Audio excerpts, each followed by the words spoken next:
እምነት መሆን የሚችለው ተስፋ ሲኖር ነው። ተስፋ ከሌለ እምነት የለም።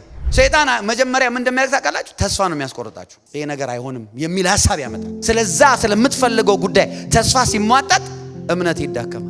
እምነት ላይ አይደለም ሲሪየስ መሆን ያለባችሁ፣ መጀመሪያ ተስፋ ላይ ነው። ተስፋ ላይ ሲሪየስ ስትሆኑ እምነታችሁ ጉልበት ያገኛል። ተስፋ የሌለው ሰው እምነት ስለሌለው የመጸለይ ኢነርጂ የለው። ተስፋን የሰጠ የታመነ ነው። እኔ ጎበዝ ስለሆንኩ ሳይሆን እሱ ስለተናገረ ታማኝ ነው ብላችሁ ስታስቡ የዛን ጊዜ ተስፋ አትቆርጡም ማለት ነው። ተስፋ የሌለው ሰው እምነት የለውም። ብዙ ጊዜ እምነት እንላለን። እንደውም ፎከስ ማድረግ ያለብን ተስፋ ላይ ነው። መጽሐፍ ቅዱስ ሲናገር ሳታቋርጡ ጸልዩ ይላል። ሳታቋርጥ የምትጸልዩ ግን ተስፋ ሲኖር።